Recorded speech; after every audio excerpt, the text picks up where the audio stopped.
ሰላም ሰላም ውድ ተመልካቾች እንዴት ናችሁ? እንደምን አላችሁ? አሁን ወሳኝ የሆነ መረጃ ይዤላችሁ መጥቻለሁ። ይህ መረጃ ምንድነው? ሰቆቃና በደል የወለደው ነው።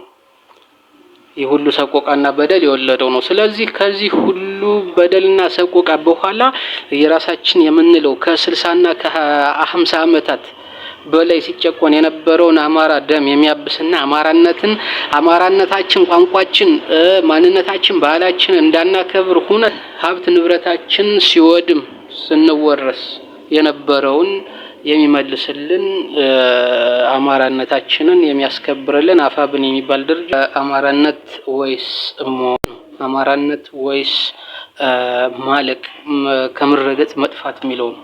ስለዚህ ትላንትና የአፋብን አመራሮች እና የአፋብን አንድነት ኮሚቴ አባላት ሰፊ የሆነ ማብራሪያ ለ3 ሰዓት ተኩል በላይ ለሆነ የማብራሪያ የአፋብንን አቋም እንዴት እንደተመሰረተ የቀጣይ ህልውናው አደጋውን ከኢትዮጵያዊነት ጋር አብሮን ያለው አብሮነታችን ስለ አማራ ርስቶችና ስለ አማራነት አማራን ቀዳሚው ስለ አማራነት የአማራን ርስቶቻችን ስለምናስመልስባቸው ሁኔታዎች የሆነ ማብራሪያ ሁሉንም የደጋፊዎቻቸውን ብቻ ሳይሆን ጠላትን ያሳመነ አሳማኝ የሆነ ማብራሪያ ተደርጓል። ስለዚህ ማብራሪያ ምንድነው?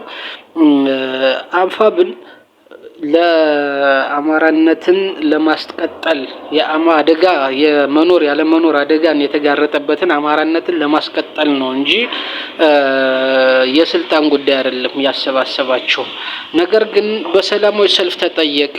ሰላማዊ ሰልፉ ለውጥ ቢያመጣ ኑሮ ከፊት ሁነን ሰልፉን ምንመራው እኛ ነን። ሰላማዊ ሰልፍ ስናደርግ በሰላማዊ መንገድ ስንጠይቅ ተዋጮ ጫሂ ናቸው። ነፍጠኛ ሲሉን አዎ ነፍጠኛ ነን ስንል፣ ፎጣ ለባሽ ሲሉን አዎ ፎጣ ለባሽ ነን ስንል፣ ትምክተኛ ሲሉን አዎ ትምክተኛ ነን እያልን ቋንቋውንና ይዘቱን አሳምረን ፎጣ ለባሽ ሲሉን አሳምረን ፎጣችን ተከናንበን ስንሄድ ደማቸው አይናቸው የቀላ ሰዳቢዎቻችን ሲያላግጡብን ነበር፣ ሲያሽሟጥጥብን ነበር፣ ሲያላግጡብን ነበር።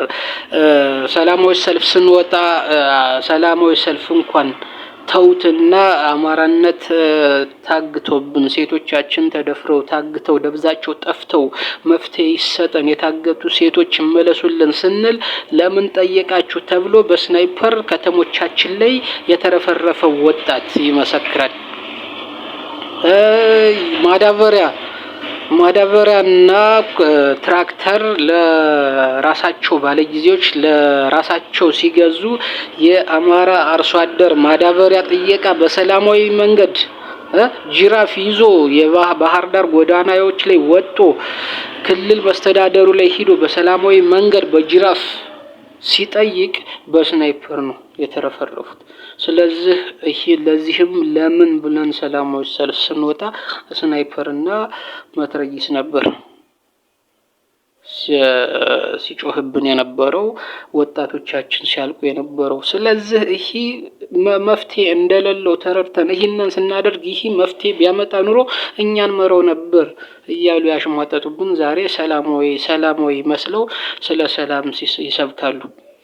ትናንትና ስንለምናቸው ንቀታቸው በልካቸው ማድረግ ያልቻሉት ወደዚህ ጦርነት ከተውን ዛሬ ስለ ሰላም ይሰብካሉ። ምን አይነት ሞራል ቢኖራቸው ነው?